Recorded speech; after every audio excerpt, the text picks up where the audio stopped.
Recording हो आपकी जाएगी इसी में। थोड़ी सी दृष्टि डालना चाहूंगी। तो संस्थान में दृष्टिबाधित जनों के लिए अच्छा पूरे ठीक है। पाठ्यक्रम को ब्रेल और रिकॉर्डिंग के माध्यम से तैयार आ किया जाओ, जाता ये है। लिखो जरा। साथ ही आर एस उनकी पी आई प्रतियोगिताओं की प्रागी। तैयारी के लिए और मनोरंजन को ध्यान में रखते हुए बहुत सारा मटेरियल, चाहे वो रिकॉर्डिंग के माध्यम से हो या ब्रेल के माध्यम से हो, उन्हें उपलब्ध कराया जाता है। दृष्टिबाधित जनों के लिए सहायक यहाँ उपकरणों से का बंद करना वितरण है भी किया जाता है इस। और उनके संपूर्ण हाँ। विकास को सुनिश्चित करते हुए शिक्षण प्रशिक्षण की व्यवस्था की जाती है। यह मैं आपको बता दूं कि उनके बचपन से लेकर के और विवाह और आगे संपूर्ण जो भावी जीवन है, उसके लिए उन्हें तैयार करने का प्रयास किया जाता है। संस्थान के द्वारा ब्रेल प्रेस का भी संचालन किया जाता है, साथ ही साथ रेलवे कंसेशन भी बनाया जाता है। तो और संक्षेप में मैं अगर कहूँ, तो संस्था के द्वारा हर वो काम करने का प्रयास किया जाता है या किया ही जा रहा है, जिससे दृष्टिबाधित जनों को हम समाज की मुख्य धारा से जोड़ सके। तो ये था आरएसवीआई का एक संक्षिप्त परिचय। अब हम आगे बढ़ते हैं अपने कार्यक्रम में। जैसा कि हम सभी जानते हैं और देख भी रहे हैं कि वर्तमान समय हम सबके लिए बहुत ज्यादा कठिन है, चाहे वो कोविड-19 की वजह से हो या कोई और कारण हो। लेकिन आज हम में से हर कोई कहीं न कहीं अपने स्वास्थ्य को लेकर के चिंतित है।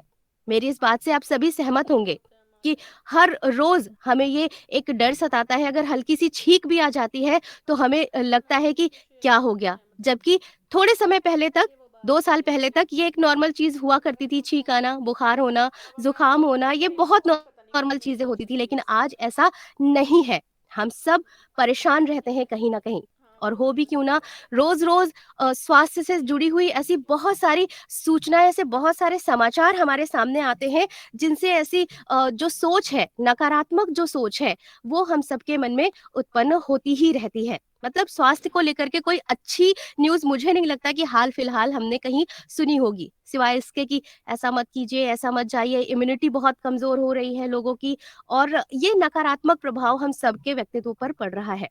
तो आरएसवीआई के माध्यम से हम हमेशा इस प्रयास में रहते हैं कि कुछ नया किया जाए, कुछ ऐसा किया जाए जिससे सभी को लाभ मिले।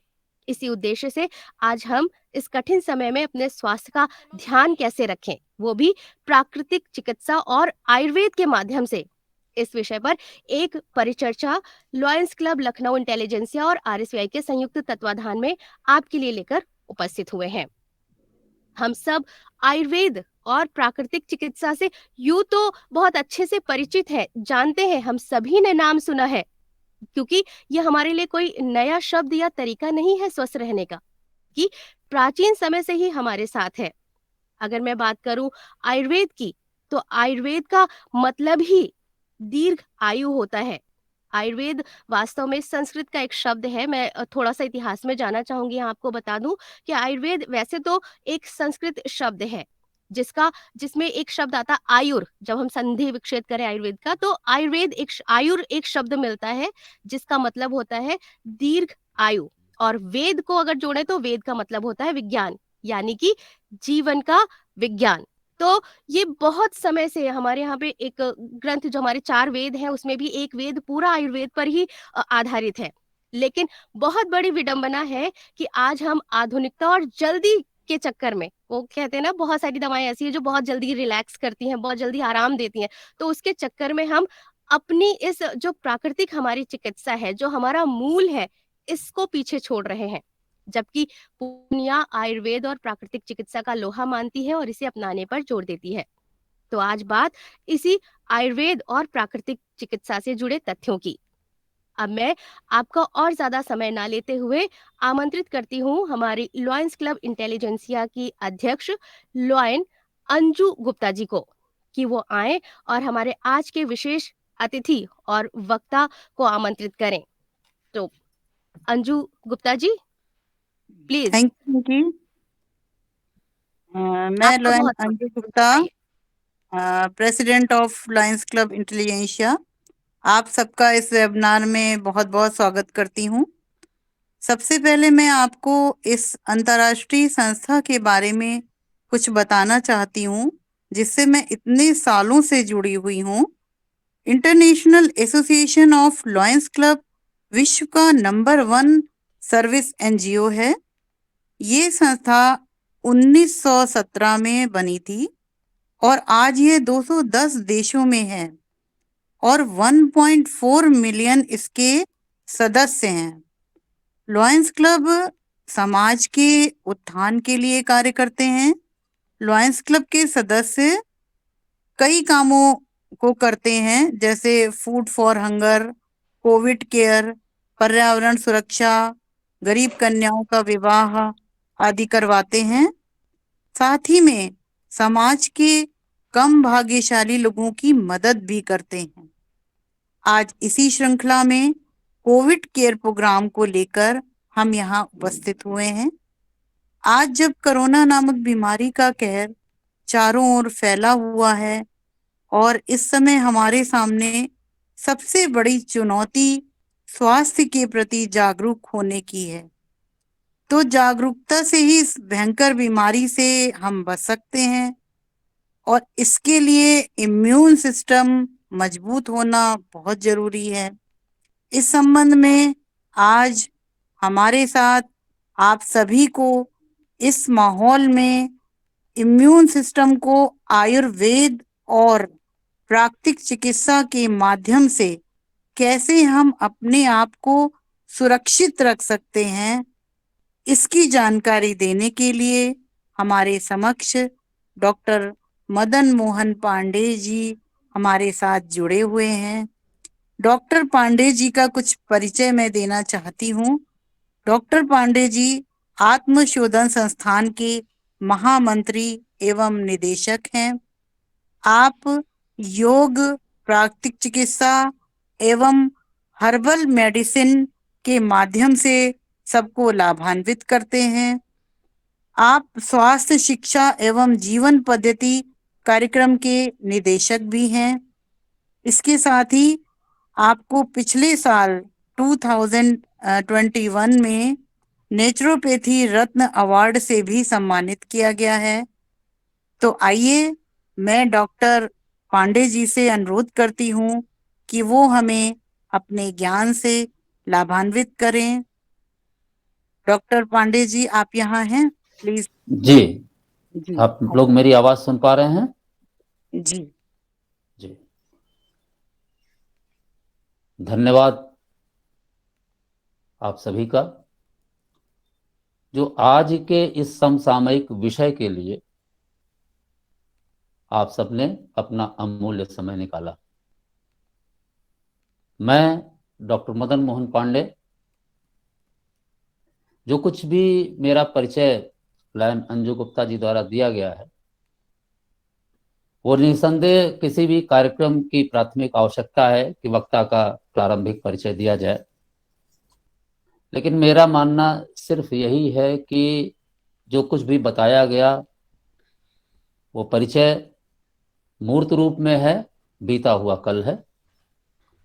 आज मैं आपके सामने हूं और आप मेरे सामने हैं, तो मेरा परिचय वहीं पर अपने आप में आपके लिए प्रभावी या अप्रभावी हो जाता है, जब विषय के साथ आप विषयगत विषयों के बारे में जो भी आपकी जिज्ञासाएं हैं, जो भी आपकी शंकाएं हैं, जो भी आपके अपने जानने और समझने की जरूरत है, उन सब का समाधान और उन सब की जानकारी आप सबको मिल सके। मैं सौभाग्यशाली हूं कि आज लायंस क्लब के माध्यम से, लायंस क्लब इंटेलिजेंसिया विंग के माध्यम से मुझे ये अवसर मिला है और श्रुति जी, जो कि दृष्टिबाधित जनों के लिए एक प्रेरक के रूप में, मार्गदर्शक के रूप में अपनी संस्था के माध्यम से कार्य कर रही हैं, उनके संस्था के बारे में भी मुझे जानने का अवसर मिला।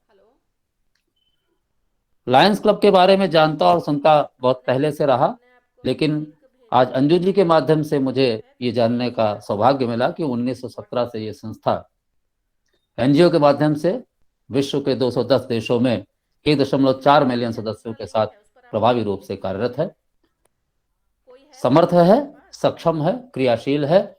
और ऐसा क्यों है? ऐसा मेरा मानना ये है कि जो इसमें संबोधन है लायन, लायन माने शेर, एल फॉर लायन, लायन माने शेर, इसमें सब शेर ही हैं।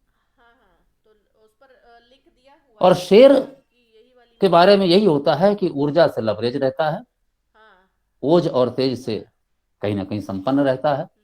तो जब सब शेरों के बीच में बैठने का और बात करने का मौका मिले तो बड़ी हिम्मत चाहिए ऐसे परिवेश में, ऐसे वातावरण में अपनी बात कहने का और अपनी बात सुनने और समझाने का।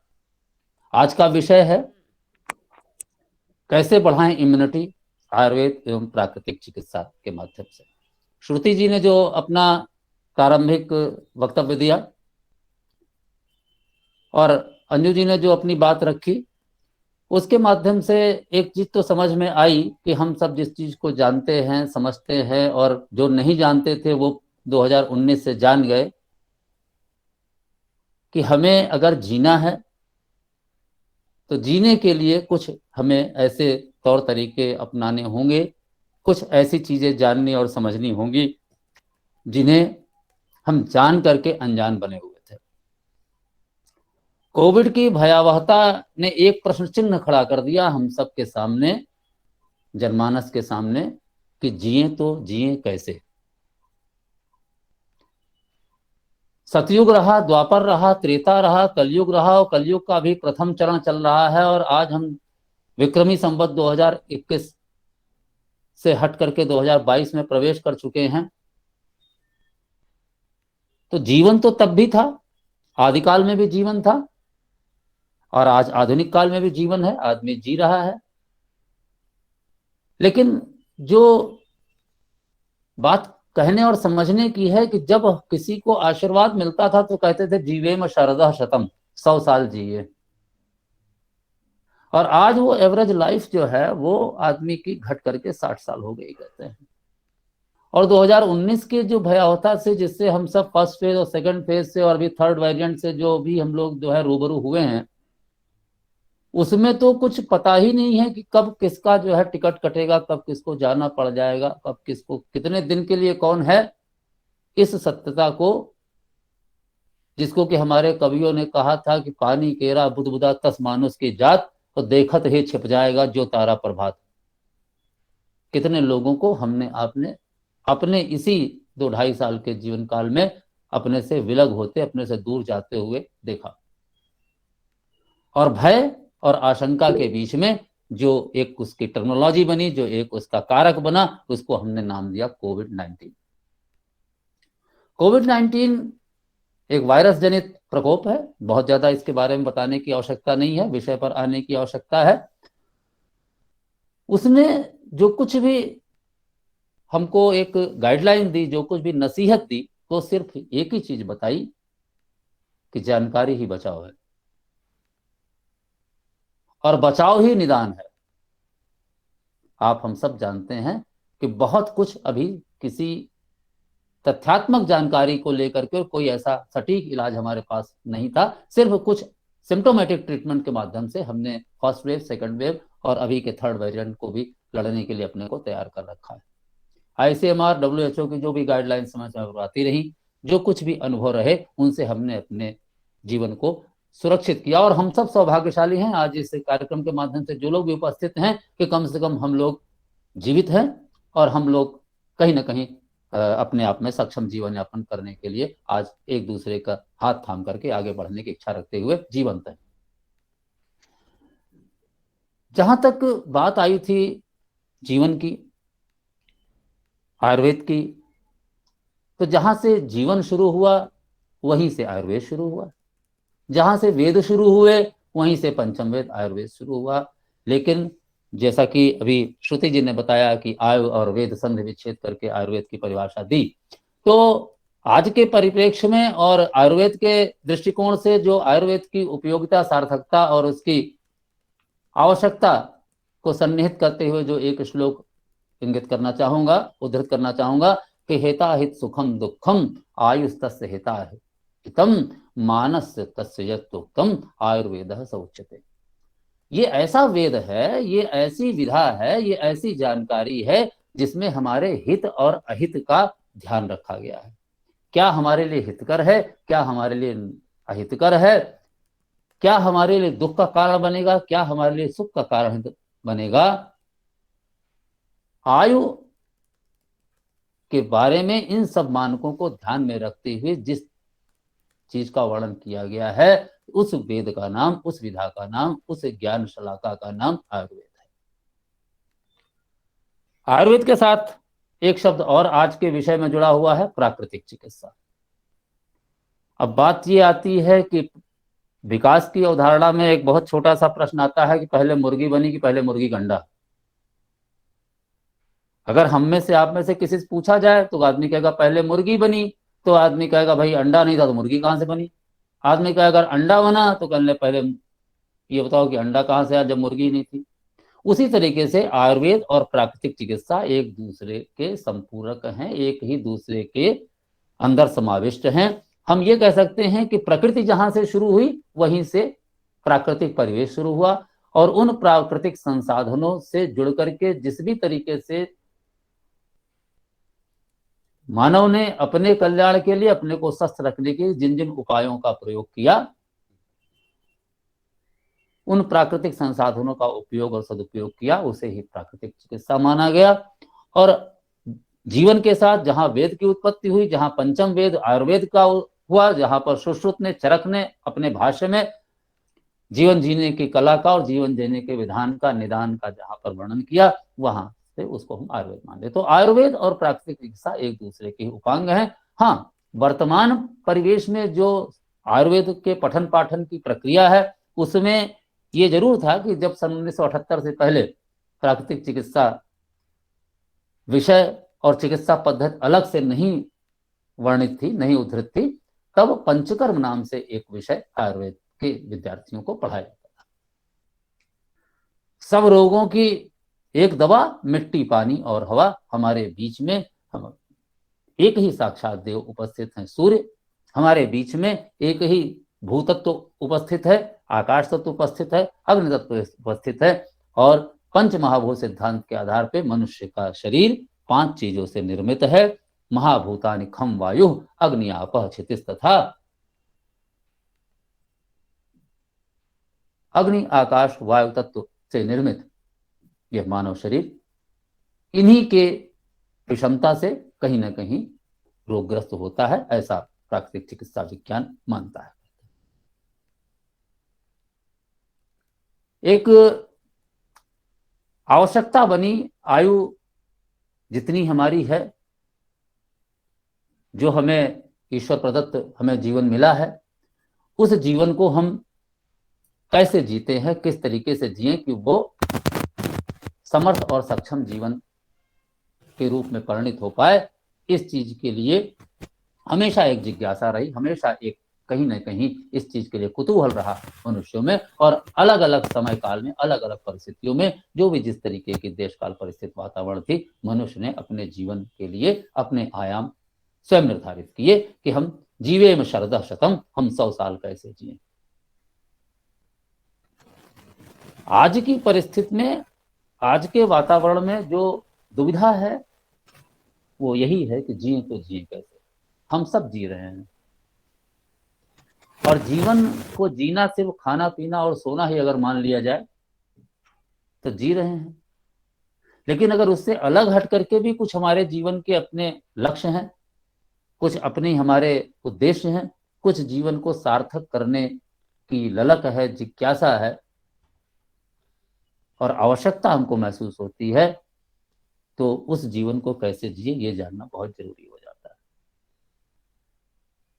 बात यही आती है कि कबीर ने एक दर्शन दिया था कि जब तू आया जगत में जगत हंसा तू रोए, और ऐसी करनी कर चलो आप हंसे जग रोए। ये हमारे जीवन का दर्शन होना चाहिए, और इस जीवन में अगर मार्गदर्शन मिलता है तो वो सिर्फ हमें आयुर्वेद और प्राकृतिक चिकित्सा के माध्यम से मिलता है, योग के माध्यम से मिलता है।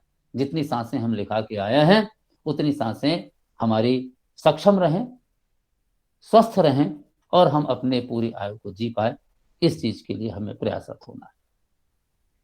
अब बात आती है कि अगर पूरी आयु हमें जीनी है तो स्वस्थ रहना है, और स्वस्थ कौन है,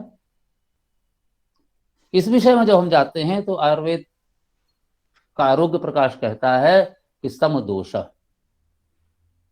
दोष 3 हैं, वात पित्त कफ। जिस तरह गुण 3 है, सतरजतम, दोष साम्य अवस्था में हो, वात पित्त कफ संतुलित अवस्था में हो, सम धातु, धातु में 7 है, रस से शुरू होता है। कोई भी आहार जब हम भोजन से के रूप में लेते हैं, गले में पहुंचने से पहले मुंह में आता है, तो वहां से टाइलिन एंजाइम शुरू होता है, कहते हैं लार ग्रंथियां सक्रिय हो जाती हैं। तो जितने भी एंजाइम्स हैं वो रस का ही प्रतिरूप हैं। तो धातुएं जो है वो रक्त से रक्त, रक्त से मांस, मांस से मेद, मेद से अस्थि, अस्थि से मज्जा, मज्जा से शुक्र, और ये हमें पोषण देते हैं। दोष साम्य अवस्था में हो, धातुएं साम्य अवस्था में हो, समधातु और मलक्रिय, हमारा इनटेक और आउटपुट भी कहीं न कहीं बिल्कुल संतुलित हो, बैलेंस हो। इतना सब होने के बावजूद भी हम स्वस्थ नहीं हैं। क्यों? प्रसन्न आत्म इंद्रिय मन, अगर आत्मा, इंद्रिय और मन प्रसन्न नहीं है तो हम स्वस्थ नहीं हैं। फिजिकल कंडीशंस जो हैं वो अपनी जगह पर हैं, दोषों का संतुलन में रहना, धातुओं का विषमता में न रहना, और मल का सही तरीके से निष्क्रमण, ये सब संतुलित होते हुए भी आत्मा, इंद्रिय और मन का प्रसन्न होना बहुत जरूरी है। और जिसका आत्मा, इंद्रिय और मन प्रसन्न है वही स्वस्थ है। जब बात इसकी आती है कि मन चंगा तो कठौती में गंगा, तो उस मन को धारणा और भावना के आधार पर जिस रूप में भी हम अपनी सोच के साथ जोड़ते हैं, वही हमें स्वस्थ और अस्वस्थ बनाती है। इस कोविड की भयावहता में 2019 से जो भी हम लोगों ने अपना दिनचर्या देखी, जो भी जीवन काल देखा, जो भी एक भय और आशंका के बीच में जीवन यापन किया, उसने जरूर इस चीज को बताने के लिए कोशिश की कि स्वस्थ रहना आज के जीवन की पहली जरूरत है। जब बुजुर्गों ने कहा था सबसे बड़ा सुख निरोगी काया, तो शायद हम आप उतना नहीं समझ पाए थे। लेकिन इस दौरान जो कुछ भी हमने अनुभव किया और जो कुछ भी देखा, उससे ये जरूर लगा कि हमें निरोगी काया हमारी होनी जरूरी है। विषय जो रखा गया है इम्यूनिटी, आज के परिवेश में बहुत ही सार्थक शब्द है, बहुत ही आवश्यकता परक ये एक तथ्यात्मक शब्द है। इम्यूनिटी इम्यून शब्द से बना हुआ है। इम्यून शब्द अगर हम उसको देखें तो वो एक नाउन है, संज्ञा शब्द है, और इम्यूनिटी में जब ITY लग जाता है तो विशेषण हो जाता है। हिंदी में जब उसकी बात करते हैं तो उसको कहते हैं कि रोग प्रतिरक्षण क्षमता। प्रकृति ने हमको जीवन जीने के लिए, अपनी दैनिक और दैहिक आवश्यकताओं की पूर्ति के लिए, अपने फिजियोलॉजिकल और बायोलॉजिकल जो हमारे फंक्शंस हैं उनको मेंटेन करने के लिए, सस्टेन करने के लिए, स्ट्रेंथन करने के लिए जो विधान बनाया है, उसमें जब हम अपने सर्कुलेशन और ब्लड सर्कुलेशन की बात करते हैं, कहते हैं सर्कुलेटरी सिस्टम की बात करते हैं, जिससे सारे शरीर को संवेदना मिलती है, सारे शरीर को स्वस्थ मिलता है, सारे शरीर हमारा तरोताजा रहता है।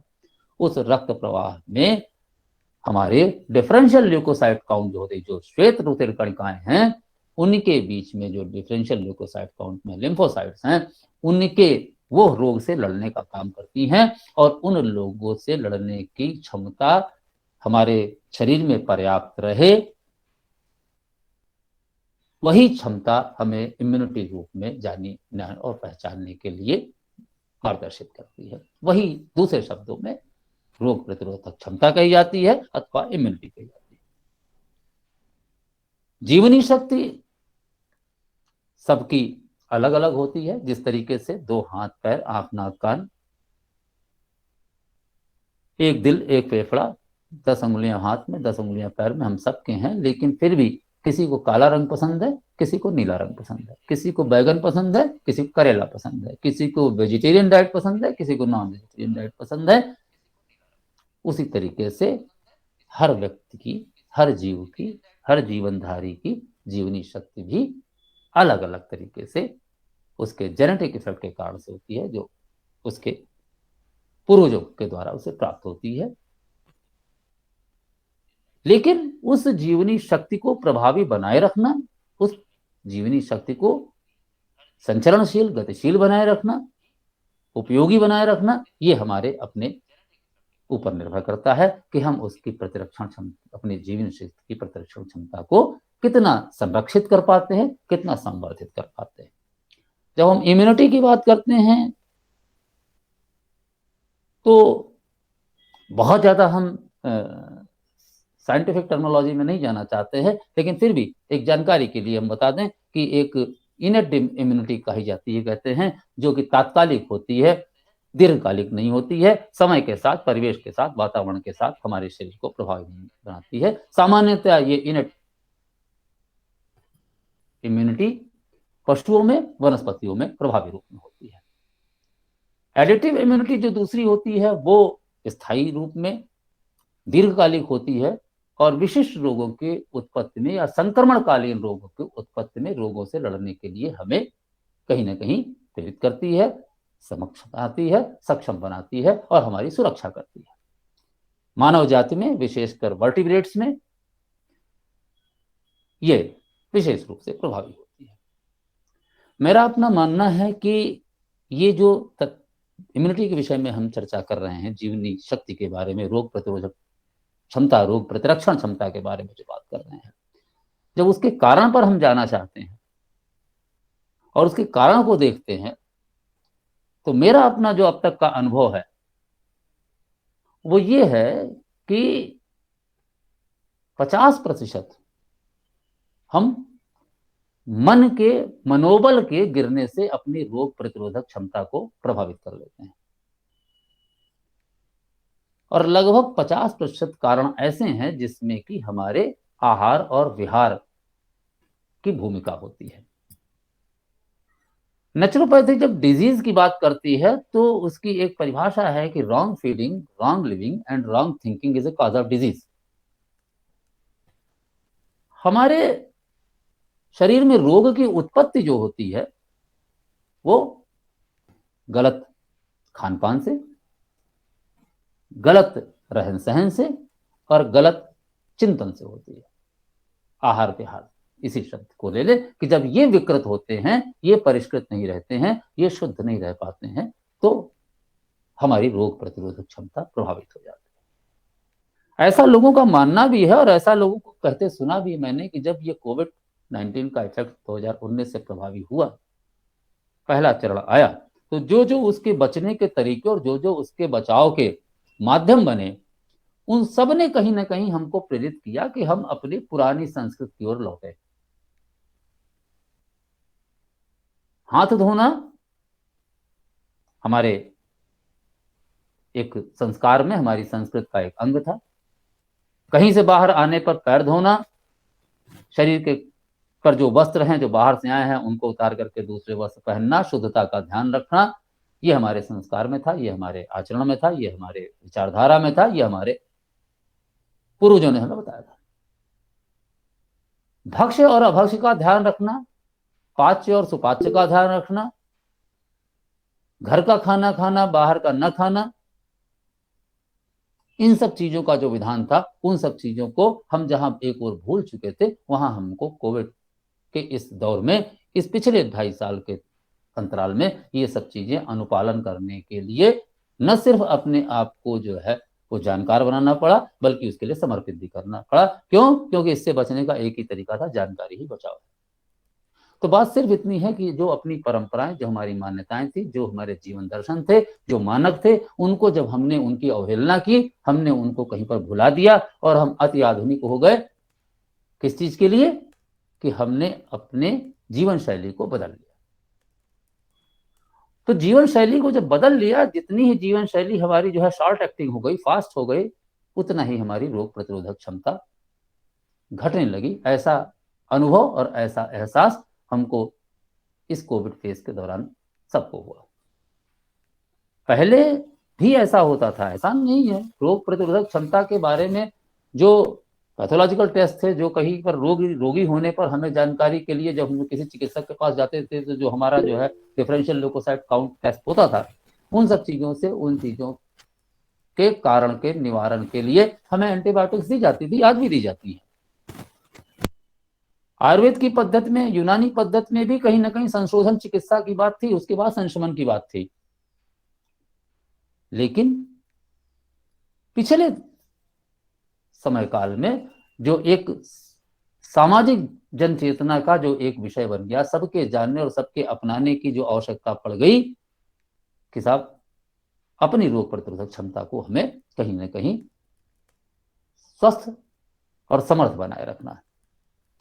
तो मैं कह रहा था कि इसके रोग प्रतिरोधक क्षमता के कारण में 50% मन की स्थिति है और 50% हमारे आहार विहार का योगदान। और मन की स्थिति में जो सबसे बड़ा कारक तत्व है जो हमारे रोग प्रतिरोधक क्षमता को प्रभावित करता है, वो पहली बात जो मेरी समझ में आती है कि आज की भागम भाग भरी जिंदगी में हर जीव, हर व्यक्ति जो जिस उम्र का भी है वो तनावग्रस्त है। सबके पास अपने अपने तरीके के तनाव है। और सबसे बड़ी बात तो ये है कि अगर उसको हम एक लाइन में कहना चाहें, एक पंक्ति में कहना चाहें, तो एक शेर मुझे याद आ रहा है कि न जिंदगी में रहा हुस्न जिंदगी कोई, किसी से मिलता नहीं खुल के आदमी कोई। आज हमारा जो कुछ भी जीवन हो गया है वो सहज नहीं रह गया है, सरल नहीं रह गया है। हम व्यक्तित्व को प्रभावी बनाने के लिए, बहुआयामी बनाने के लिए तरह तरीके के अपने रोल को, तरह तरीके के अपने रिस्पॉन्सिबिलिटीज को, तरह तरह के अपने लाइबिलिटीज को हम अडॉप्ट करते चल रहे हैं, ओढ़ते चल रहे हैं, और उसमें हम अपनी सहजता को खो दे रहे हैं। जो हम हैं वो रह ही नहीं जाते हैं पूरे दिन में। उसका कारण सिर्फ एक ही है कि हम तनाव में रहते हैं। एक साधारण सी बात है कि जो कुछ भी समय के साथ देश काल परिस्थिति वातावरण के अनुसार जो बदलाव होता है, बदलाव होना प्रकृति का सहज नियम है। जो जीव आदिकाल में था वो आज के समय में नहीं है। हमारे यहाँ के बचपन में जो संसाधन थे आज उनसे हट करके हम सब अपने जीवन शैली को उस रूप में ढाल चुके हैं। ये जो वेबिनार आज हो रहा है इसकी कल्पना करना भी कभी हमारे आपके बचपन में असंभव था, हम आप सोच भी नहीं सकते थे। हाँ, ये जरूर था, वैदिक काल में इस तरीके के जो है आकाशवाणी हुआ करती थी, उद्घोषणाएं हुआ करती थी, हमें अपने शास्त्रों में सुनने को जानने को मिला। लेकिन इतना सहज जीवन हो जाएगा कि एक आदमी बैठ करके एक जगह से अनेकों लोगों से जुड़ जाएगा, ये कल्पना का ही एक विषय था। आज जिस रूप में हम आधुनिकता को धारण करके अपने जीवन शैली को और अपने जीवन को चलाने के लिए बाध्य हैं, उन सब के बीच में अगर कहीं पर उसका कोई एक नकारात्मक पहलू आया है तो वो है तनाव। व्यक्ति 3 परिस्थितियों में किसी चीज को स्वीकार करता है। पहली चीज अभाव में, दूसरी चीज दबाव में, और तीसरी चीज प्रभाव में।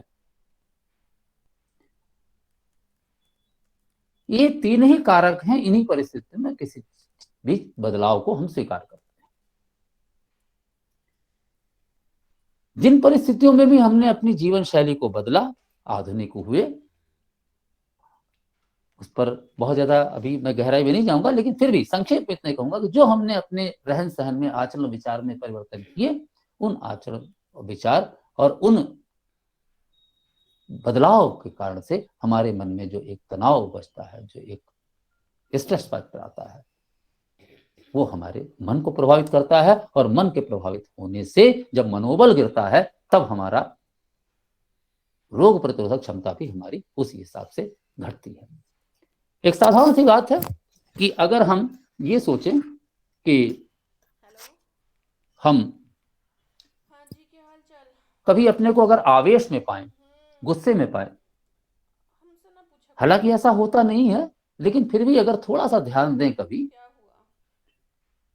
तो हम अपनी श्वास की गति को देख लें। एक नाग की तरीके से हमारे फुफकार हमारी नाक से बाहर निकलने लगती है जब हम आवेश में होते हैं, क्रोध में होते हैं।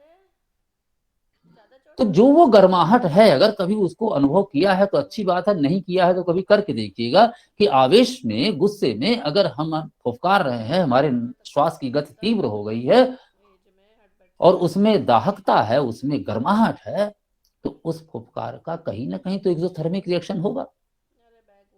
वो जो ऊष्मा थी, वो जो ऊर्जा थी, वो जो ताप था, जो हमारे पाचन को और पाचन तंत्र को मजबूत करने के लिए उपयोग होना चाहिए था, हमारे रक्त परिसंचरण तंत्र को प्रभावी बनाने के लिए जिस ताप का उपयोग होना चाहिए था, वो ताप तो संताप बन करके हमारे नाक से बाहर जा रहा है। तो उस परिस्थिति में जो एक केमिकल चेंजेस बॉडी में होते हैं, जो एक बदलाव होता है, वो हमारी रोग प्रतिरोधक क्षमता को सीधे सीधे कहीं ना कहीं नुकसान करता है। दूसरा कारण जो हमारे बीच में आया रोग प्रतिरोधक क्षमता को कम करने का, वो आया कि हमारे जीवन में सब कुछ जो है तो कुछ ऐसा हो गया कि हमारा व्यायाम हमारे जीवन की दिनचर्या से हट गया। व्यायाम और योग चलिए हट गया तो हट गया। अब तो स्थिति यह है कि किसी को एक समय था कि हम कुएं से पानी भरते थे, अब पानी भरने की चीज खत्म हो गई। घर में चक्की का पिसा आटा होता था, घर की माताएं बहनें थी, वो चक्की पीस करके घर में आटा पिसाता था, वो भी एक व्यायाम था। कपड़े धोने का काम था, वो भी एक व्यायाम था, कहते हैं। अब हर चीज मैकेनिकल हो गई है, हर चीज के लिए मशीन है और हर चीज के लिए बटन है और हर चीज के लिए एक कहीं ना कहीं कमांड है। तो जितना ही हमने जीवन में बदलाव कर लिया, उससे हमारे जीवन में जो एक परिवर्तन हुआ वो ये हुआ कि शरीर की अंगों की जो घुमाव था, जो उनके अंदर एक रक्त परिसंचरण को बढ़ावा देने के लिए जो एक क्रियात्मक व्यवहार था, वो धीरे धीरे कम हो गया, जिसको हम सब कम शब्दों में कहें तो व्यायाम हमारा शून्य के बराबर हो गया, जो कहीं ना कहीं रोग प्रतिरोधक क्षमता को नष्ट करने के लिए या अक्रिय करने के लिए एक कारक तत्व के रूप में उभरा। ये बात ठीक है कि अभी कुछ समय से कहीं ना कहीं लोगों के बीच में एक बदलाव आया, और वो चाहे अपनी आवश्यकता को देखते हुए, चाहे वो अपने स्टेटस सिंबल को एक इंडिकेशन का एक फैक्टर बनाते हुए, हमने कहीं ना कहीं योग को नहीं योगा को ज्वाइन कर लिया। योग का जहां तात्पर्य था वहां पर था आत्मा से परमात्मा का विलय, श्वास का नियमन, प्राण और उसके आयाम का विस्तार। उन चीजों को हमने योगा में कन्वर्ट कर लिया। अच्छी बात है, किसी न किसी रूप में ना से कुछ सही हमने कुछ करने की इच्छा की, और बात यही हुई कि धीरे धीरे कुछ न कुछ व्यायाम शुरू हुआ। एक और थोड़ा सा चेंज आया, एक बदलाव आया अभी पिछले 10 सालों में, जो सामाजिक चेतना में बदलाव आया कि जिम और स्पा सेंटर बहुत सारे खुल गए। तो उस बहाने कुछ हमने अपने को सक्रिय किया। लेकिन एक तथ्यात्मक जानकारी दूं कि इम्यूनिटी कम होने का, रोग प्रतिरोधक क्षमता के कम होने का एक कारण व्यायाम का अभाव भी था हमारे जीवन में। तीसरा कारण जो आता है वो ये आता है कि सही नींद न लेना। हमारी जो मूलभूत आवश्यकताएं हैं, दिनचर्या है, जिसमें तनाव है, थकान है, जिसमें हमारे अपेक्षाएं हैं, जिसमें हमारी उम्मीदें हैं, और जिसमें हमारी उम्मीदों के पूरा न हो पाने की वजह से हमारे भीतर एक जो विषाद उत्पन्न होता है, जो एक दुख उत्पन्न होता है, उन सब के संतुलन के लिए भरपूर नींद का होना बहुत जरूरी है। उस नींद को भी हमने कम कर दिया। जो भी हमारी दिनचर्या है, जो भी हमारी अपनी जीवन शैली है, जो हमारी आवश्यकताएं हैं, जीवन को चलाने के लिए, संसाधनों की प्रतिपूर्ति के लिए जो भी हमारी भागदौड़ है, उसमें हमने अपनी उस नींद को कम कर दिया है, नींद के दौर को कम कर दिया है, दायरे को कम कर दिया है। लेट नाइट फंक्शनिंग हमारी एक कहीं ना कहीं जरूरत बन गई। उसने भी हमारी इम्यूनिटी सिस्टम को क्रैक किया है, डिस्टर्ब किया है। और अंतिम चीज जो है, जिस पर मैं पहले भी कह रहा था, वो यही है कि हमने अनुचित आहार और विहार को भी स्थान अपने जीवन में बहुत दे दिया। कभी ऐसा होता था कि कहीं अभाव में आदमी जो है, कोई हमारे पास ऑप्शन नहीं है, कोई हमारे पास विकल्प नहीं है, तब हम अपनी रसोई छोड़ करके दूसरी रसोई में खाने के लिए या बाजार का खाने के लिए मजबूरी में लेते थे। ज्यादा तो नहीं जानता हूं, लेकिन मैं अपने बचपन की बात जानता हूं कि जब हम लोग बीमार पड़ते थे तो एलोपैथ डॉक्टर कहते थे, अगर बुखार हुआ है तो कहते थे दूध, चाय, बिस्किट, साबूदाना, डबल रोटी, ये खाना है आपको, और एक संयमित दिनचर्या रखनी, आराम करना है। आज की परिस्थिति ये है कि आज का चिकित्सक ये कहता है कि एंटीबायोटिक्स हर साल एक नए चेंज हो जाते हैं, और वो कहते हैं कि भाई आप सब कुछ खाओ। ठीक है, जो रोगी को अच्छा लगे वो वैद्य को बताना उसका धर्म है, कहते हैं। समय, परिस्थिति, देश काल, वातावरण के अनुसार ये भी बदलाव हुआ कि हमने आहार को अपने बदल लिया है। आज मैदा और मैदा से बनी हुई चीजें हमारे आहार, दैनिक आहार का एक हिस्सा है, और ये सब जानते हैं कि वो कितना नुकसानदायक है। 3 सफेद चीजें, मैदा, नमक और चीनी, ये तीनों ही हमारे रोग प्रतिरोधक क्षमता को नष्ट करने के लिए हमारे सबसे बड़े दुश्मन हैं। जानते सब हैं, मानते कम हैं। और जान करके जब हम अनजान बनने लगे थे, तो इसीलिए कोविड का आगमन हुआ कि एक ऐसी परिस्थिति पूरे विश्व में आ गई कि सबको कहीं ना कहीं अपने अपने दायरे में सीमित होने के लिए बाध्य होना पड़ा। जो है उसी में गुजारा करने की आदत हमने इसी दौरान सीखी है। जोमेटो और स्विगी, या अगर हम पैक्ड फूड की बात करें, तो उन सब चीजों पे भी जो हमारी आदत बिगड़ चुकी थी, उस पर नियंत्रण लगाने के लिए ये एक समय काल आया जिसमें उसने हमें प्रेरित किया और ये जानकारी देने की कोशिश की कि इन सब सारी चीजों के बिना भी हमारा जीवन चल सकता है। हमने आहार और विहार में जो परिवर्तन किया है, उसके साथ साथ एक और हमारे साथ जो बदलाव आया है, जिसको कि मूलभूत रूप में हम स्वीकार करें, असंतुलित भोजन।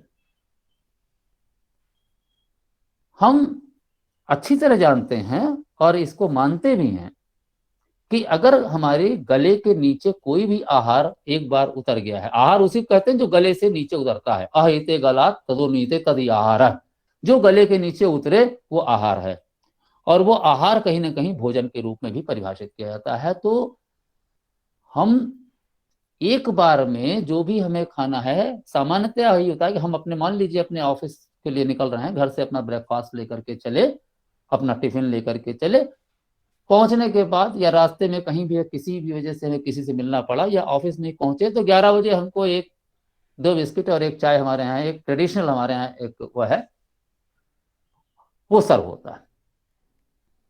सच्चाई ये है कि ये जो बात मैं कहने जा रहा हूं कि हर समय और हर उसमें हम किसी के यहाँ गए भी अगर अतिथि रूप में, हमारे आगे उसने रखा भी कुछ सबसे बड़ा जो है आजकल प्रोटोकॉल जो है, वो आप टी सर्व करते हैं। बहुत किसी ने पूछा तो कहा कि टी और कॉफी, और अगर गर्मी के दिन है तो उसने कहा कि आप ठंडा लेंगे गर्म लेंगे। चलिए तीनों चीजें हम मान लेते हैं। अब एक हमारे यहाँ सामाजिक अपनी एक चेतना है, हमारा सामाजिक अपना व्यवहार है कि साहब अरे खाली चाय क्या पीने, खाली कप क्यों दिए, खाली आपने जो है वो ठंडा क्यों ले लिया, तो कुछ लेना है। इस गले के नीचे अगर एक बिस्किट भी हम उतारते हैं तो सेम डाइजेस्टिव साइकिल हमारी बॉडी में स्टार्ट होता है, वो एक मैकेनिज्म स्टार्ट हो जाता है। जिस तरह हमारी कार में चाहे हमारा ड्राइवर बैठे और चाहे हम 4 सवारी बैठे, फ्यूल कंजम्पशन उतना ही होता है। उसी तरीके से ये ओवरलैपिंग ऑफ डाइजेस्टिव साइकिल्स, बार बार हम कुछ ना कुछ खाने के लिए हमारा एक दिनचर्या बन गई है, कभी बिस्किट ले लिया, कभी कुछ ले लिया, कभी कुछ ले लिया। आयुर्वेद या प्राकृतिक चिकित्सा ये कहती है कि 3 से 3.5 1.5 घंटे डाइजेशन के लिए, 1.5 घंटे उसके अब्जॉर्प्शन और एसिमिलेशन के लिए, 3 से 3.5 घंटे का हमें गैप देना चाहिए एक ठोस आहार लेने से दूसरे ठोस आहार के बीच में।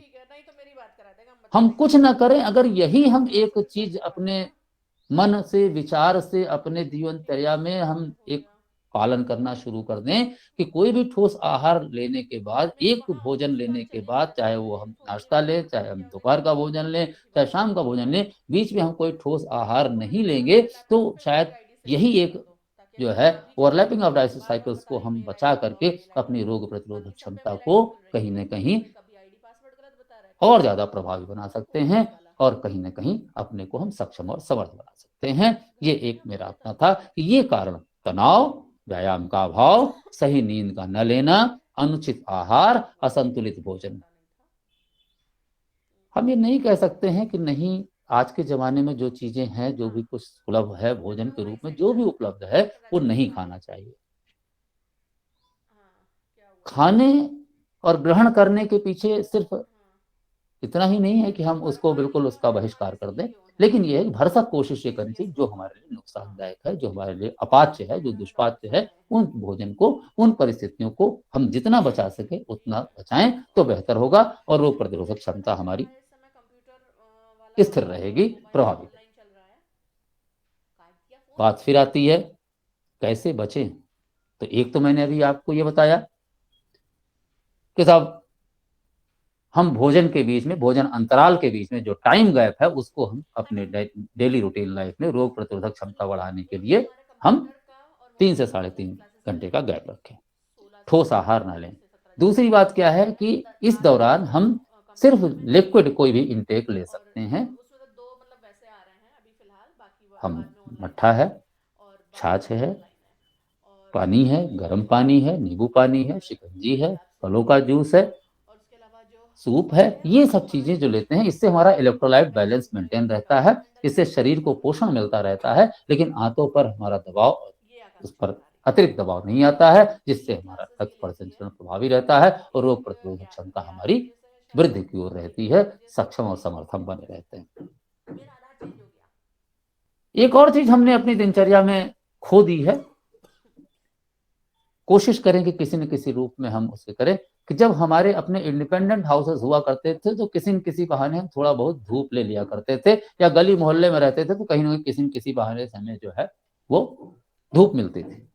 आज की हमारी अपनी जो क्रियाशीलता है, जो सक्रियता है, जो हमारे अपने जीवन का जीने का ढर्रा है, उसमें हमारा धूप में बैठने का ना तो हमारे पास समय रह गया है और ना ही हमारे आसपास ऐसा माहौल है कि हम अगर अपार्टमेंट में रह रहे हैं तो वहां धूप की कल्पना करना भी थोड़ा सा मुश्किल रहता है कि हम दिन में धूप सेक सकें। और उसका नुकसान क्या हो रहा है, विटामिन डी की कमी हमारे शरीर में होती जा रही है और उसका दुष्प्रभाव कहीं ना कहीं हमें अपने रोगों के लड़ने की क्षमता में कमी होने का जो एहसास होता है, जो उसका एक प्रतिफल देखना पड़ता है, वो विटामिन डी की कमी से भी हमारी रोग प्रतिरोधक क्षमता कम होती है, जिसके लिए हमें कहीं ना कहीं ये ध्यान रखना चाहिए कि जैसे भी हो, जिस रूप में भी हो, हम थोड़ा सा सनबाथ जरूर ले लेते हैं।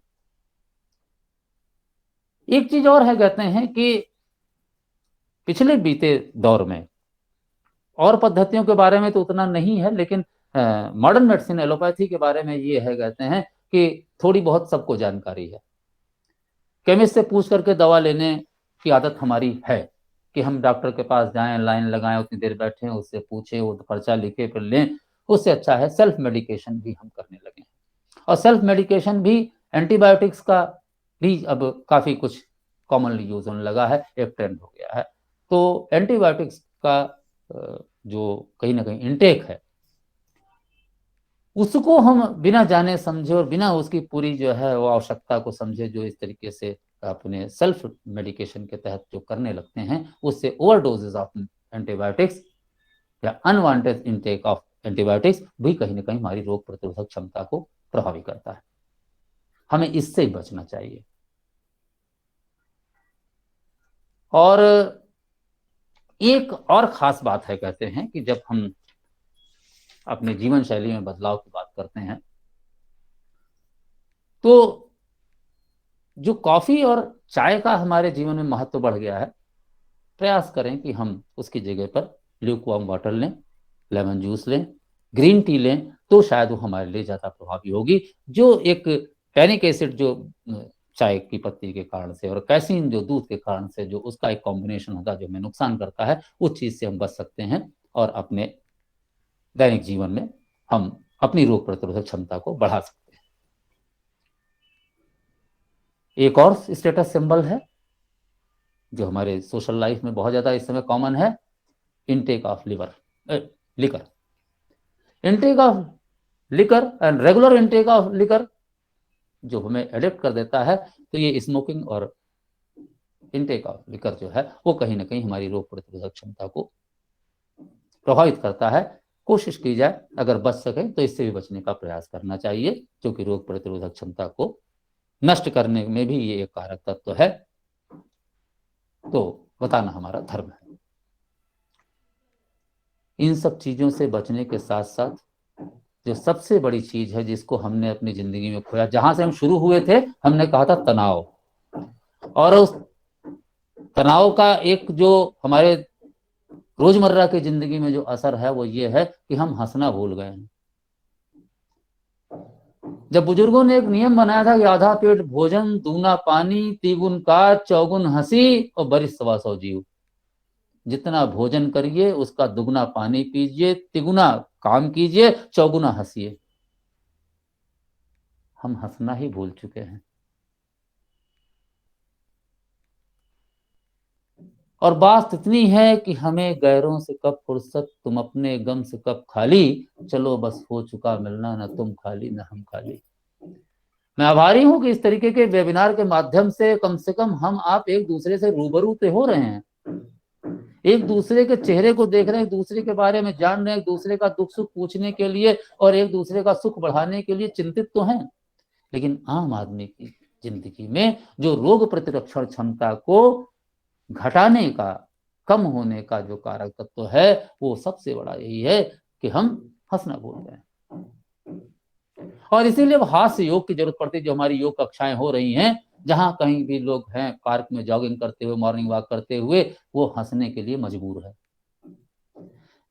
हमारा निवेदन ये है कि मजबूरी वाली हंसी मत हंसिए, ये दिल मांगे मोर वाली हंसी हंसिए।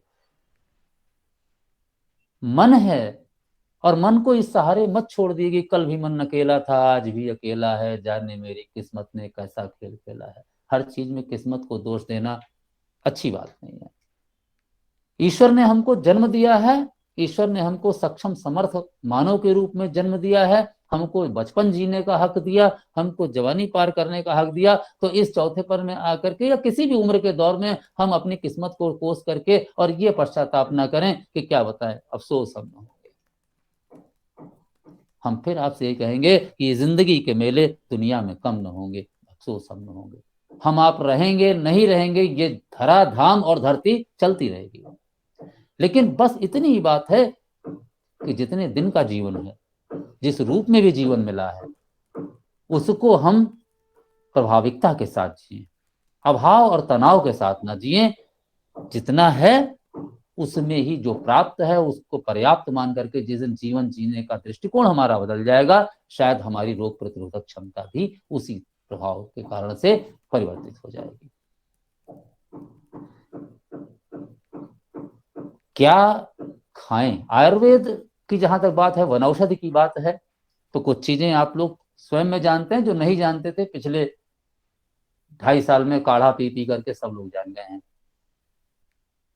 बात सिर्फ इतनी है कि कुछ ऐसी चीजें जो हमारे रसोई में है, जिनको सिर्फ हम मसाले के रूप में जानते और पहचानते थे, हमें कोशिश करनी है कि अपने घर में एक बार हम उन चीजों को एक रोग प्रतिरोधक क्षमता के बढ़ाने के रूप में या अपनी जीवन शक्ति को बढ़ाने के रूप में उन चीजों का प्रयोग औषधि रूप में करने की आदत डालें। दालचीनी, अलसी, हल्दी, हल्दी में भी कच्ची हल्दी अगर मिल जाए बहुत अच्छी बात है, गुड़, सौंठ, काली मिर्च, लौंग, ये सब ऐसी चीजें हैं जो एंटीऑक्सीडेंट हैं, एंटी बैक्टीरियल, एंटी इंफ्लामेटरी हैं। ऐसी चीजों का सेवन करने से हमारी रोग प्रतिरोधक क्षमता बनी रहती है। जो लोग बुजुर्ग हैं और जिन लोगों ने जीवन देखा है, अपने अपने बचपन को याद करें, तो सौंठ वाले गुड़ को खाने का एक नियम था, या सामान्य सा नियम था कि उसमें डेजर्ट के रूप में आदमी गुड़ की एक डली खाता था, और उस गुड़ की डली से भोजन के बाद जो कुछ भी हमारे cough, cold, dust pollution, air pollution, smoke pollution, जो भी हमारे श्वास नली में जो कुछ भी कंटेंट्स थे, जो कंटामिनेटेड कंटेंट्स थे, वो कहीं ना कहीं गुड़ के साथ निकल जाते थे। हमने उसको छोड़ दिया और हमने दूसरे तरीके से जो है खाना शुरू कर दिया। क्या खाना शुरू कर दिया? चॉकलेट खाना शुरू कर दिया। इतना सब कुछ हमारे यहाँ था, इतनी सारी हमारे यहाँ 56 भोग थे, और हमने सिर्फ मान लिया कि कुछ भी खुशी है तो मीठा हो जाए, माने चॉकलेट खाए। क्यों भाई हम चॉकलेट खाएं, जो हमारे पास गुड़ है तो? लेकिन हमने गुड़ छोड़ दिया, चॉकलेट हम खाते हैं, और उस चॉकलेट को बड़े स्टाइल से खोल करके और बाकायदा शीशे के आगे बैठकर खाते हैं, सेल्फी लेते हैं और उसको हम पोस्ट करते हैं फेसबुक पर। मैं किसी की आलोचना नहीं कर रहा हूं, ना मुझे किसी की आलोचना करने का कोई हक है, लेकिन मैं अपने जीवन शैली में बदलाव की बात कर रहा हूं। हम अपने लिए कम जी रहे हैं, दूसरों के लिए ज्यादा जी रहे हैं। हमने क्या खाया ये बाउल में हमें दिखाने की जरूरत नहीं है। नहाना और खाना हमेशा पर्दे में रहा है, लेकिन दुर्भाग्य है कि हम आधुनिक बनने के चक्कर में ये दोनों ही चीजें छोड़ बैठे। अब बात इसकी आई, कहते हैं कि क्या खाएं, रोजमर्रा की जिंदगी में एक बहुत अच्छी चीज है हमारे पास, शकरकंद। इसीलिए इस दौरान ठंडी के दिनों में कुछ ऐसे व्रत हमारे यहाँ बनाए गए जिसमें शकरकंद का बहुत उपयोग होता है, कहते हैं। क्या वैसे भी मोनो डाइट मानी जाती है, दूध है, शकरकंद है, सब मोनो डाइट है, एक ही पर्याप्त भोजन है, उसमें सारी संतुलित चीजें हैं, कहते हैं। तो शकरकंद है। अंकुरित गेहूं, गेहूं को अगर हम अंकुरित करके लें, जो आजकल ग्लूटेन की जो है वो दिक्कत आ रही है लोगों को, गेहूं नुकसान कर रहा है, इतने पेस्टिसाइड हर्बिसाइड से और यूरिया बेस्ड इतना गेहूं हमारे पास आ रहा है, अन्न की आवश्यकता है, गेहूं की रोटी खाना हमारी जरूरत है, कहते हैं। तो ऐसे में हम इरिटेबल बाउल सिंड्रोम के बहुत से लोग जो है वो पेशेंट हो जाते हैं, लोग अपनी जो है इम्यूनिटी की वजह से। तो गेहूं को अगर अंकुरित करके हम खाना शुरू कर दें, भिगो करके थोड़ी देर रख करके और छान करके, और उस अंकुरित गेहूं को किसी भी रूप में, चाहे हम पीस करके हलवा बना के लें या हम ऐसे ही उसको चबा करके खाएं, तो शायद वो हमारे लिए बेस्ट जो है एक फूड सप्लीमेंट होगा, एंटीऑक्सीडेंट होगा, और हमारी इम्यूनिटी को भी कहीं ना कहीं वो मेंटेन करने में सपोर्टिव रोल होगा। दही, दही खाना बहुत अच्छी बात है, दही खाना चाहिए। और दही खाने के लिए सिर्फ एक ही चीज है, उसमें लैक्टोबैसिलाई मिलते हैं, प्रोबायोटिक होता है, उसकी तरीके से हमें एडिशनली जो है लैक्टोबैसिलस चीजें नहीं लेनी पड़ेंगी। लेकिन दही ठंडा नहीं होना चाहिए। जो वातावरण का तापमान है उस तापमान का दही होना चाहिए, और खट्टा नहीं होना चाहिए। दही को अगर हम बिना नमक और चीनी के इस्तेमाल करें तो शायद हमारे लिए ज्यादा फायदेमंद होगा। आप लोग हमसे बेहतर जानते हैं, सभी माताएं बहनें जो यहाँ उपस्थित हैं कहते हैं, वो भी जानती हैं, और जो पुरुष हैं थोड़ा बहुत घर में किचन में दखल देते हैं वो भी जानते हैं कि कभी भी हम सलाद काटते हैं तो उस पर नमक छिड़क के नहीं रखते हैं। क्यों? क्योंकि वो पानी छोड़ देता है। रायता बनता है, दही बड़ा बनता है, तो हम उस समय जब सर्व करते हैं तब उस पर जो है वो नमक डालते हैं, क्योंकि सोडियम और क्लोराइड जब उस पर एक्शन करता है, कहते हैं, दही पर, तो वो उसको खट्टा कर देता है, और वो एसिडिक जो एक प्रोसेस है वो कहीं ना कहीं हमारी रोग प्रतिरोधक क्षमता को भी नष्ट करता है। दही का सेवन करें, बेहिचक करें, हर मौसम में किया जा सकता है, लेकिन शर्त यही है कि बिना नमक के और बिना चीनी के करें। जरूरत है मीठा बनाना है तो हम उसमें कच्ची चीनी डाल सकते हैं, गुड़ डाल सकते हैं, इस तरीके से हम उसका इस्तेमाल कर सकते हैं।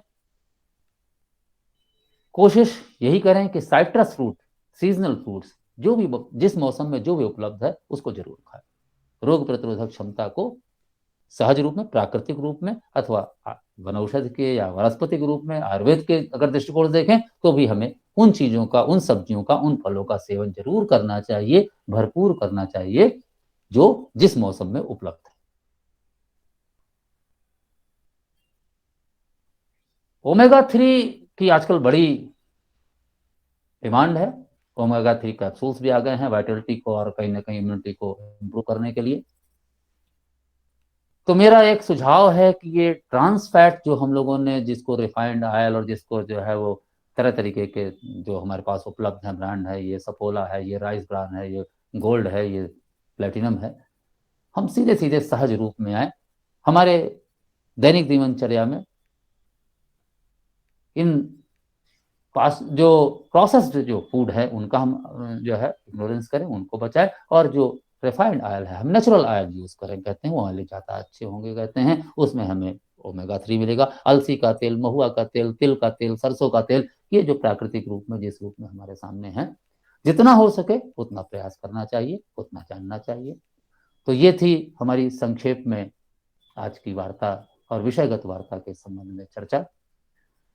इसमें आगे आपका कोई भी प्रश्न हो, कोई भी आपकी जिज्ञासा हो, कोई भी आपको जानकारी चाहिए, तो ये खुला सत्र है प्रश्नोत्तर का, आप मुझसे अपनी बात पूछ सकते हैं और अपनी जिज्ञासाओं का समाधान कर सकते हैं।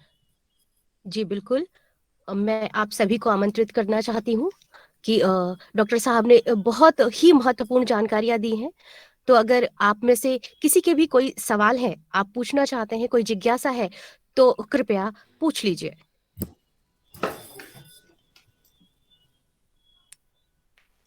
जी, अर्चना अग्रवाल जी शायद कुछ पूछना चाह रही हैं। जी, स्वागत है।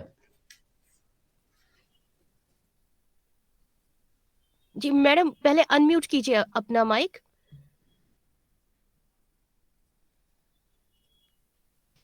जी अर्चना जी अनम्यूट कीजिए।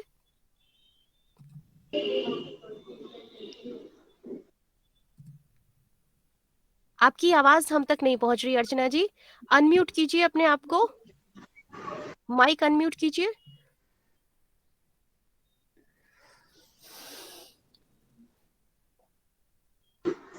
हेलो, जी जी आप पूछिए जी। M I audible?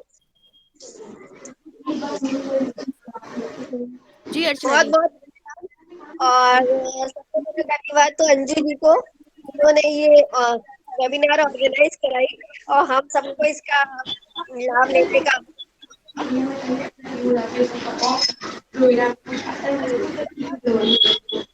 क्योंकि आयुर्वेदिक के डॉक्टर हैं, डॉक्टर साहब जो हैं, तो मैं अपना एक अलग प्रश्न पूछना चाहती हूँ। क्या जी स्वागत है, पूछिए। मैं ये पूछना चाह रही हूँ कि घुटने में अगर मॉडरेट इफ्यूजन है, अगर एसीएल में जी। लिगामेंट में है, इंटीरियर जी क्रूशियल लिगामेंट में अगर है, तो उसके लिए आयुर्वेदिक में आराम मिल जाता है आयुर्वेदिक से उसमें? जी आराम मिल जाता है कहते हैं, और निश्चित रूप से आराम मिल जाता है कहते हैं। आयुर्वेद की भाषा में जब हम बात करें तो इसको हम वातज रोग कहते हैं। जी। ठीक है।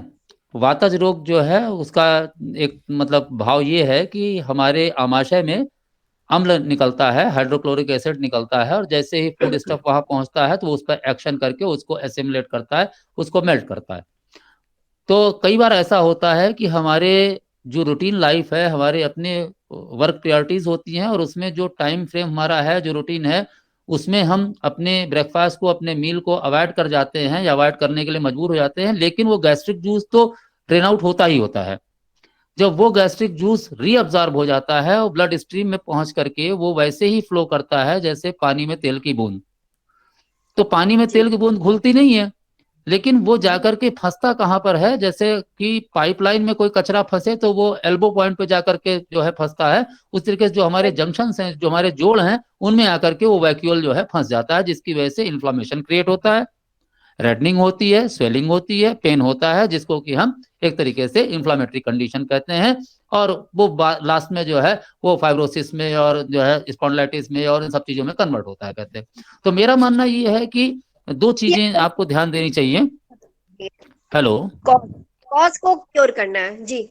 हाँ, तो क्योर करना है तो काज को क्योर करने के लिए जो पहली चीज मैंने बताई है वो ये कीजिए कि एक बार में जो कुछ भी आपको खाना है अगले 3 घंटे तक सिर्फ लिक्विड डाइट लीजिए, कोई भी सॉलिड इंटेक मत लीजिए।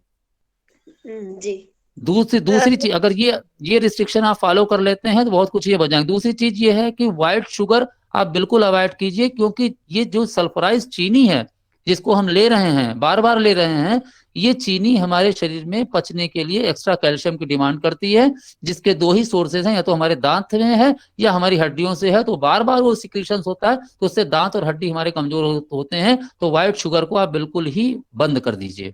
उसकी सल्फर जगह पे लेस, आप sulphur hello, less sugar, sulphur sulphur less sugar मतलब लीजिए। जी जी हाँ, सल्फर लेस शुगर लीजिए, ब्राउन शुगर लीजिए, गुड़ लीजिए, शहद लीजिए, किशमिश खाइए। एसिडिक डाइट को अवॉइड कीजिए, ऐसी चीजों को जरूर लीजिए जो एल्कलाइन हो, है ना। दुर्भाग्य। मेरा सर, मेरा प्रश्न एक लिगामेंट इंजरी से है, क्योंकि जी, ये इंजरी हुई है, झटका लगा। लिगामेंट लिगामेंट इंजरी से है, ठीक है। उसके डू एंड डोंट्स हैं, उसमें आपको एक जो है वो मतलब कि इमोबल पोस्चर में आपको रखना है, रेस्ट देना है, लेकिन उसमें जो है इन्फ्लामेशन परसिस्ट ना करे। इस नाते से आपको इन सब चीजों के लिए एसिडिक डाइट हमेशा जो है वो कहीं ना कहीं एक बर्निंग सेंसेशन क्रिएट करेगी। जितनी अल्कलाइन डाइट आप लेंगे उतना ही हीलिंग में आपको सपोर्ट मिलेगा। ठीक है।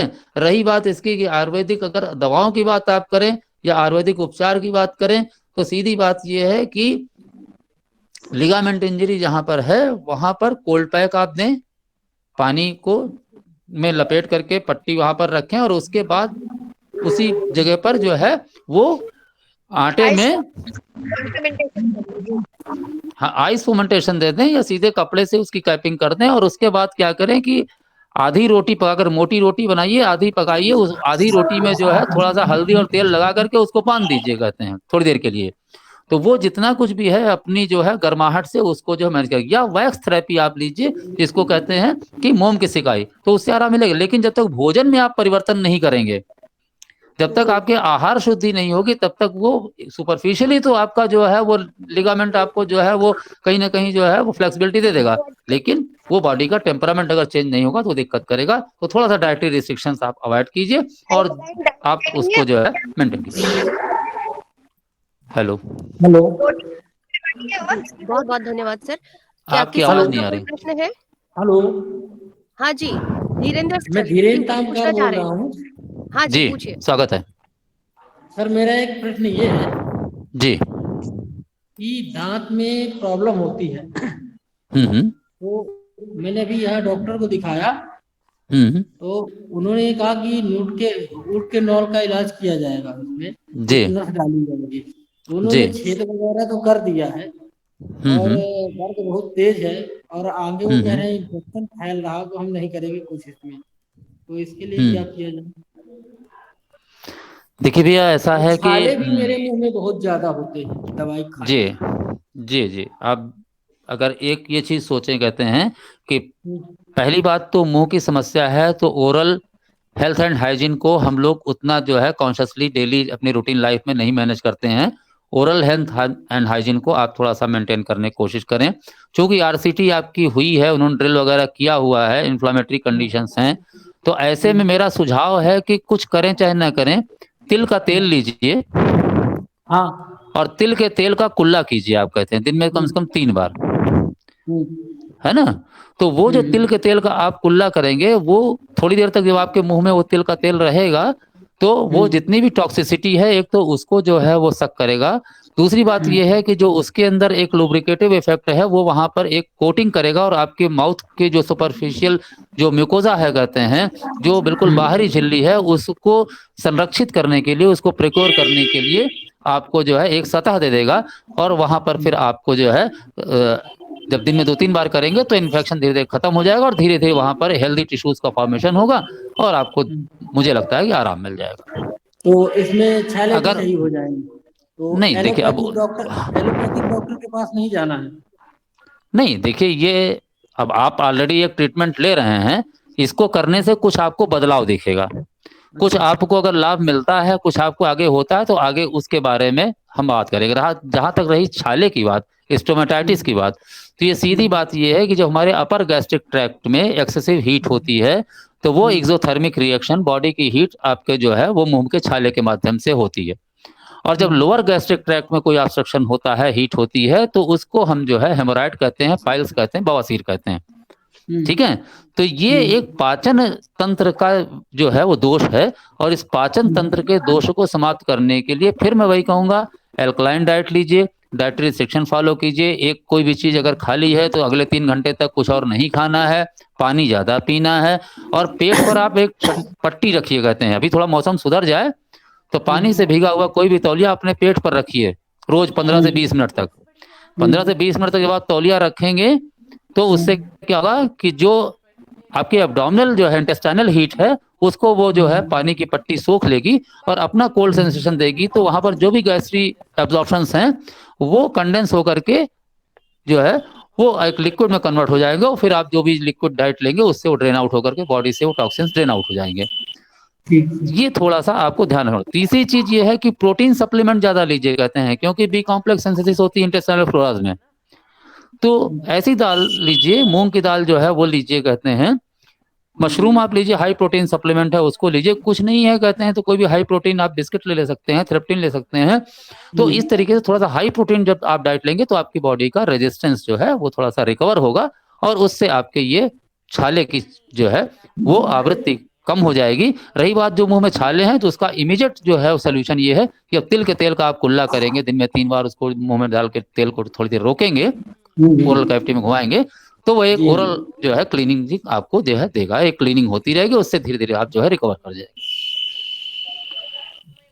ठीक है जी जी, बहुत धन्यवाद सर। मुझे पता है कि कार्यक्रम का जो समय है वो एक्सटेंड कर रहा है, लेकिन व्यक्तिगत तौर से मेरे पास एक प्रश्न आया है मैसेज के थ्रू। तो जी यदि आप थोड़ा सा समय दें सर, तो मैं जी वो जी भी पूछना चाहूंगी आपसे। जी पूछें। जैसे कि इस समय देखा जा रहा है कि उच्च रक्तचाप, हाई बीपी की जी समस्याएं बहुत ज्यादा कॉमन हो गई जी है, थोड़ा जो जी ये पेंडेमिक समय है या थोड़ा वो। तो ऐसा ही प्रश्न आया है कि क्या आयुर्वेद में इसका कुछ इलाज है कि हम घर पर ही रह करके और ये जो सप्लीमेंट्स हैं बाकी सारे एलोपैथिक में ये ना लेना पड़े और घर पे ही इसे कंट्रोल किया जा सके? तो जी एक जी श्रोता है, उनका प्रश्न है, तो कृपया जी इसका बिल्कुल। उत्तर। जी जी देखिए, जैसा मैंने पहले ही कहा था कि आयुर्वेद और प्राकृतिक चिकित्सा दोनों ही एक सिक्के के पहलू हैं। औषधियाँ जो है वो तात्कालिक प्रभाव को कम करने के लिए एक सहायक रूप में होती हैं, वो किसी भी पद्धति की औषधियाँ हों। होना ये चाहिए कि बिना औषध के अगर हम ठीक हो जाएं और सहज भाव से अगर हम अपनी जीवनी शक्ति को मजबूत करने का अवसर शरीर को प्रदान करें, तो शरीर हमारा खुद स्वस्थ होने के लिए हमें जो है वो सब सहायक होता है। अब रही बात इसकी कि दो चीजें हैं कहते हैं। पहली बात तो ये है कि हाई बीपी की अगर समस्या है, तो हाई बीपी की समस्या में एक बहुत छोटा सा उपचार है कहते हैं कि सामान्य जो है वह, जैसे आजकल जाड़े के दिन है तो 9, 10, 11 बजे तक का समय जो हम ले सकते, बहुत ठंडा ना हो, जी थोड़ा सा धूप में अगर मिल जाए तो धूप में, नहीं तो जहां भी है वहां रह करके एक किसी भी बकेट में, किसी भी बाल्टी में पानी लेकर के, प्लास्टिक का वो हो, वो लोहे की ना हो कहते हैं, बाल्टी कहते हैं, या वो पात्र लोहे का ना हो, क्योंकि उससे जो है वो अर्थ का कनेक्शन हो जाएगा। तो उसमें आप उनको कहें कि पानी में पैर डालकर बैठें। जी पानी में पैर डालने पर अपने बाएं पैर के अंगूठे को दाहिने पैर से दबाते रहें और दाहिने पैर के अंगूठे को बाएं पैर से दबाते रहें। ये नर्व एंडिंग पॉइंट है कहते हैं। जी सर।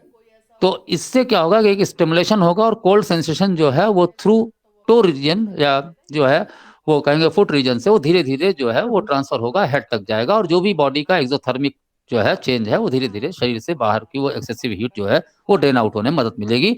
और इमीडिएटली उससे जो है अगर 10 मिनट तक हमने एक औसत किसी भी व्यक्ति को कहा कि वो सादे पानी में पैर डाले, तो उससे ब्लड प्रेशर थोड़ा डाउन होता है। दूसरा जो विकल्प है बिना पैसे का जो इलाज है वो ब्लड प्रेशर का ये है कि हमारे पास दो नॉस्ट्रल्स हैं, दो नासा छिद्र हैं, एक बायां है एक दाहिना है। एक को हम बाएं को हम चंद्र नाड़ी मानते हैं और दाएं को सूर्य नाड़ी मानते हैं। हमारे शरीर में जो चंद्र नाड़ी का रोल है वो एसिमिलेशन और एब्जॉर्प्शन के समय में वो इफेक्टिव होती है, और डाइजेशन जिस समय हो रहा होता है उस समय जो है सूर्य नाड़ी प्रभावित होती है। जैसे हम भोजन करते हैं तो सूर्य नाड़ी हमारी चलने लगती है। तो जिनका ब्लड प्रेशर हाई रहता है उनको हम ये सलाह देंगे कि बाईं तरफ से सांस खींच करके और दाहिनी तरफ से निकालते रहें। जी ऐसा जब डीप इनहेलेशन करते हैं, जैसे एक अनुलोम और विलोम प्राणायाम आप लोगों ने सुना है, बहुत ज्यादा इसमें कॉमन है। तो अनुलोम विलोम में मैं कई बार लोगों से प्रश्न ये करता हूं कि साहब कौन सा अनुलोम है कौन सा विलोम है, किस तरफ से शुरू करें किस तरफ से ना करें। जी जी तो जी लोग ये बहुत कहते हैं कि साहब बाईं तरफ वाला जो है विलोम है और दाईं तरफ से जब सांस खींचे तो अनुलोम है, जबकि वो सही नहीं है। सही ये है कि जिस समय हम ये प्राणायाम करने चल रहे हैं उस समय हमारा जो स्वर चल रहा है उस स्वर के समानांतर जो हम श्वास खींचते हैं वो अनुलोम है, और उस स्वर के विपरीत अगर हम श्वास खींच रहे हैं तो वो विलोम है कहते हैं। तो हमें प्राणायाम शुरू करने के पहले ध्यान रखना होगा कि हम अपने स्वर का परीक्षण करें और जो स्वर चल रहा है तो उसको करें। जहां तक ब्लड प्रेशर जिनका हाई है उनकी जहां तक बात है, तो वो जिस समय भी मॉर्निंग में करेंगे, अगर उनकी 6 घंटे से 8 घंटे की नींद पूरी हो चुकी है कहते हैं, तो सामान्यतः जो है वो बायां स्वर ही चलता रहता है, और बाएं स्वर से जब वो सांस खींच करके दाहिने स्वर से निकालेंगे, तो ऐसी रिसर्चेज हैं और ऐसा मेरा मानना है कि इमीडिएटली अगर उन्होंने 20 बार ऐसा कर लिया तो उनका जो है 5 mm/Hg जो है बीपी डाउन हो जाएगा। वाह, जी तीसरी बात यह है कि उनको कोशिश करनी चाहिए कि ऐसी चीजें से बचना चाहिए जो कि बहुत ज्यादा जो है वो अम्लीय हो, अम्लीय भोजन से बचना चाहिए, तेल मिर्च मसाला से बचना चाहिए, कम नमक खाना चाहिए, या नमक का थोड़ा सा परहेज करें तो ज्यादा अच्छा होगा, और ब्लड प्रेशर उनका बिना दवा के जो है वो सामान्य हो जाएगा। अगर इसके बाद भी सामान्य नहीं होता है तो किसी भी योग चिकित्सक को अपने नजदीक में दिखा के नाड़ी परीक्षण करा करके, और वो सर्पगंधायन बटी, सर्पगंधा आती है कहते हैं, सर्पगंधायन बटी आती है कहते हैं, उसको अगर लें तो चंद्रप्रभावटी और सर्पगंधावटी ये भी कहीं ना कहीं जो है वो सहायक होती है ब्लड प्रेशर को रेगुलराइज कंट्रोल करने में। करने में। जी जी बहुत बहुत धन्यवाद सर आपका। और जी आपका मुझे भी। लगता है कि सभी की जिज्ञासाएं अब शांत हो गई होंगी, जितने भी प्रश्न होंगे उनके उत्तर मिल चुके होंगे। और अगर अभी भी अगर आपको कुछ पूछना है तो आप पूछ सकते हैं।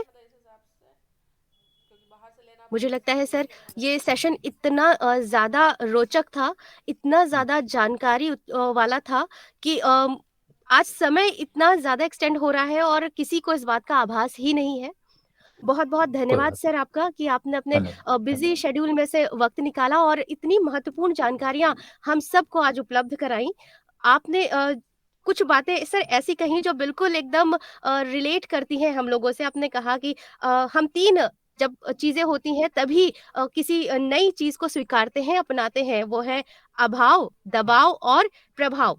वाक़ई जी ये तीनों चीज़ें जो हमारे सामने अभी कोविड-19 ने उपस्थित करी, इन्हीं की वजह से आज हम इस तरीके से रूबरू हो पा रहे हैं।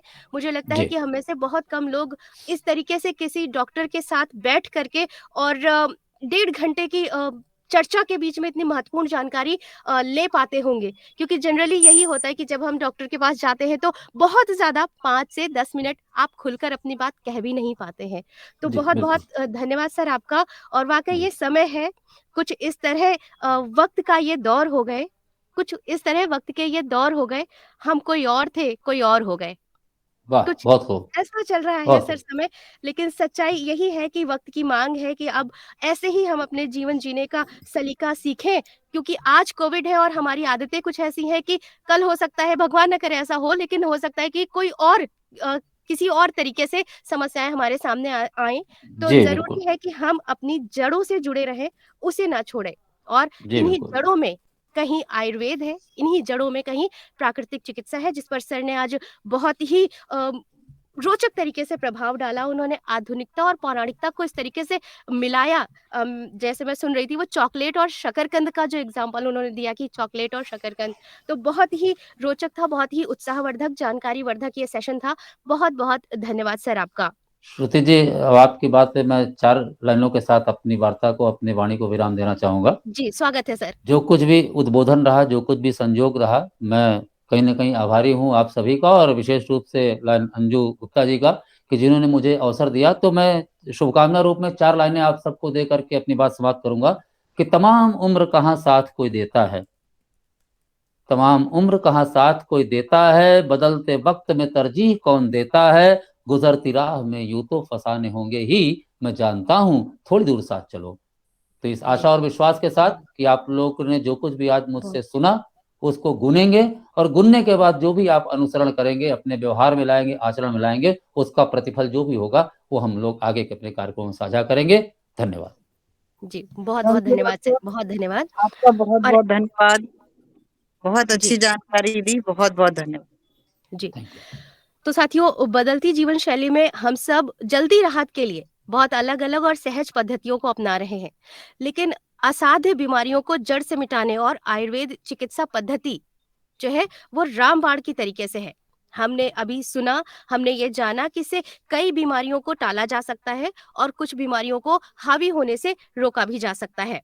खास बात ये भी है कि इसके कोई साइड इफेक्ट नहीं है, जैसे एलोपैथिक वगैरह में होता है। मैं पर्टिकुलर नाम ले रही हूँ इसके लिए क्षमा प्रार्थी हूँ, लेकिन बातों को स्पष्ट रूप से कहने के लिए ज़रूरी है कि सब तक पहुँचे।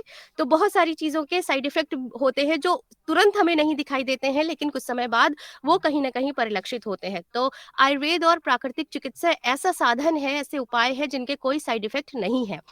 तो वक़्त की माँग है कि जिसके पीछे सारा विश्व चल रहा है और हमारा ही खुद का अपना वो एक माध्यम है, हम उसे छोड़ चुके हैं, उसे दोबारा अपनाएँ।